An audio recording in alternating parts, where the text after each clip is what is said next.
Maliliit na mga detalye na nagustuhan ko sa motor na to na hindi masyadong pinag-uusapan. No? Number one is itong air scoop sa brake. So nakalagay dito brake cooling.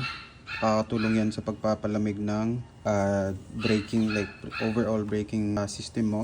Pangalawa is yung para sa hangin niya dito, yung pito is tagilid, hindi siya pa straight. Mas madali ako nakapaglagay ng hangin. At nakakonect na din to sa dashboard. So makikita mo doon sa dashboard kung ilan yung PSI mo sa harap at sa likod.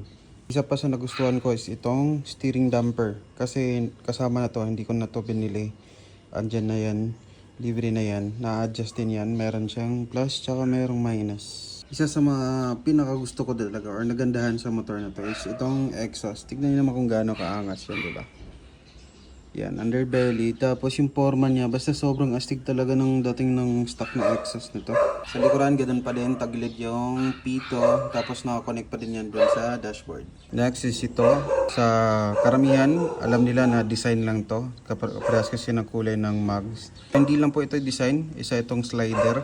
Sobrang tigas niyan. Pero hindi siya metal, hindi siya completely or mas durable sa mga nabibili nating mga slider. Ito ay para konting protection na lang kumpara sa walang protection compared sa ibang competitors niya, walang ganito.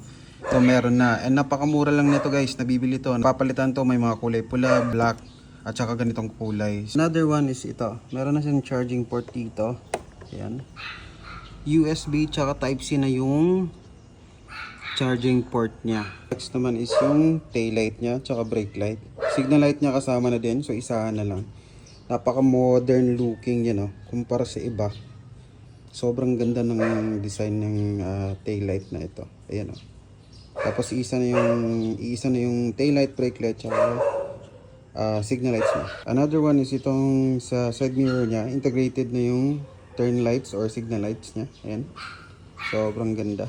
Next naman is yung animation niya sa daylight running, anong tawag dito. Ayan, may animation kasi siya. Ayan, diba sobrang astig. Yan, isa din sa mga nagustuhan ko.